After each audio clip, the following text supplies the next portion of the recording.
Les coulisses de l'info, Gaëtan Helmans. Les coulisses de l'info avec Gaëtan Helmans. Bonjour Gaëtan. Bonjour Martin. Bonjour à toutes et à tous. Ça n'est jamais drôle d'annoncer la mort d'une chaîne, surtout pour des passionnés de médias, mais le 8 avril dernier a eu lieu la fin d'une chaîne de télé sur les box. Une chaîne de télé pas comme les autres. No Life était disponible sur les box ADSL et sur Molotov, consacrée à la musique japonaise, la japanisation, les jeux vidéo et la culture geek. En effet, après 11 ans de très bons et très loyaux services, l'écran noir est définitivement apparu le 26 avril dernier, ou un peu avant ou un peu après, selon les différents opérateurs. La faute à un manque d'investisseurs, entre autres, et de mémoire de passionnés du monde médiatique, je n'ai jamais vu autant de téléspectateurs attachés à une chaîne de télé. D'ailleurs, à ce sujet, un dossier complet sera consacré à cette chaîne et à son histoire et sera à découvrir prochainement sur notre site. Alors on le sait, et vous nous l'aviez dit à l'époque, Gaëtan, Tex, l'animateur de France 2, a été évincé en début d'année. Et lors d'une interview à un magazine télé belge, Télépro, Tex a parlé entre autres de son éviction, des personnes qui l'ont soutenu et de son avenir dans le monde médiatique. Tex garde le moral après son éviction de France Télévisions il y a quelques mois suite à une mauvaise blague dans l'émission C'est que de la télé, présentée par Julien Courbet sur C8. Il a notamment reçu le soutien de Nagui ou Patrick Sébastien suite à son éviction. Pour autant, il n'est pas en manque de projets. Il écrit actuellement un nouveau one-man show qui reprendra justement son départ de France 2, raconté dans un ton guerre des étoiles. D'autres projets lui sont parvenus de Suisse, de Belgique, mais aussi de France, et notamment, même s'il n'a pas confirmé ou démenti, de C8, ou l'une des autres chaînes du groupe Canal+, via la maison de production de Cyril Hanouna, H2O Productions, qui porterait sur un jeu qui traiterait de l'amour. Néanmoins, ce jeudi, il a animé une émission sur une radio belge, Belle RTL, traitant justement d'une thématique autour de l'amour. Les premiers éléments de rentrée de France Télévisions, et oui, vous le savez, on approche de la fin de l'année, début du grand mercato médiatique. Invité des dessous de l'écran sur RTL dimanche dernier, la numéro 2 de France Télévisions, Takis Kandilis, est revenue sur la création d'un Hulu, service payant de streaming diffusant principalement des films et séries à la française pour contrer le géant américain Netflix, et a dévoilé les premières informations sur la rentrée de France Télévisions, Gaëtan. Concernant le service d'un Hulu à la française, France Télévisions s'est allié avec les services publics italiens et allemands, à savoir respectivement la ZDF et la RAI. Sur ce point, il déclare, je cite, « Tous les services audiovisuels publics ont des limites dans leur financement. On est obligé quelquefois de se mettre ensemble pour produire des gros programmes. Nous ne pouvons pas être concurrentiels des très grosses séries américaines et c'est là où l'on se met à plusieurs pour essayer de créer nos propres programmes qui soient le reflet de la culture et de l'ADN européen, qui soient d'une qualité élevée pour concurrencer ces Américains. » Il a également ajouté que cette alliance est amenée à grandir car des discussions avec d'autres opérateurs européens sont en cours.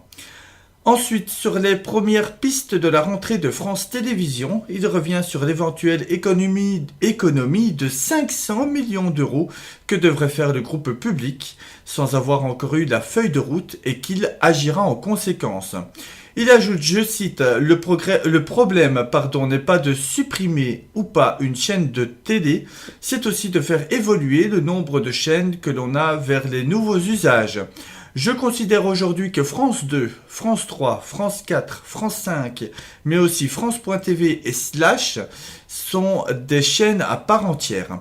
Alors à un moment, si on doit faire 500 millions d'économies, des sommes absolument colossales, il faudra repenser nos moyens et remettre en géométrie tout cela.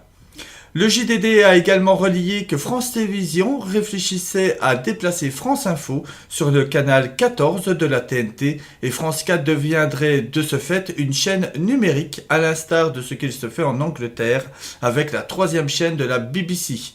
Est-ce l'une des nombreuses pistes d'économie ? Nous y reviendrons certainement dans les prochaines émissions.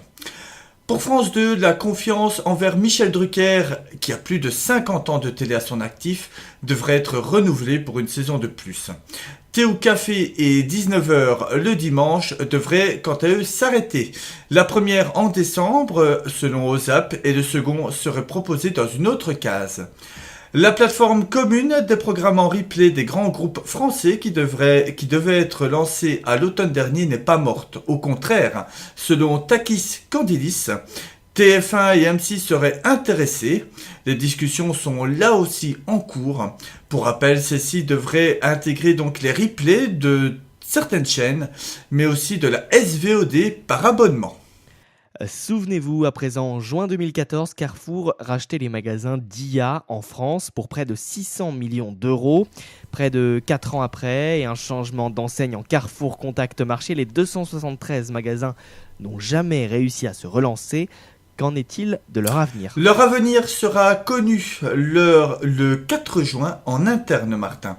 Ce que l'on sait, c'est que le groupe cherche à revendre ses magasins, mais qu'il n'y a pas grand monde pour les racheter.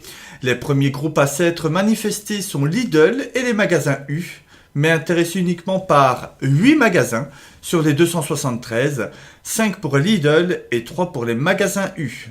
À savoir aussi que deux autres sociétés sont intéressées pour reprendre 7 autres magasins, mais pas son personnel. Il s'agit de Action et McDonald's. Les 2000 employés des 265 contacts marchés devront donc chercher un nouveau travail, même si toutefois le groupe Carrefour a annoncé un reclassement dans d'autres fonctions. À savoir qu'au moment du rachat en 2014, c'est 800 points de vente qui étaient ouverts. Pour arriver aux 273 actuels, fermeture et revente ont été le maître mot. En 2017, la perte est estimée à quelques 150 millions d'euros. Et puis enfin, l'actualité en bref, mon cher Gaëtan, TMC lancé en Belgique et Orange qui a envoyé son dernier télégraphe. Cette fois-ci, ça y est, TMC est lancé en Belgique depuis ce mardi matin chez l'opérateur VOO. Les Belges pourront visionner entre autres Quotidien, Burger Quiz, Les Mystères de l'amour ou encore 90 minutes enquête. L'arrivée chez l'autre grand opérateur belge, Proximus, a été repoussée et devrait arriver courant de ce mois. Et donc l'actualité que tout le monde attendait sur le télégraphe, Orange qui met donc fin à son dernier télégramme.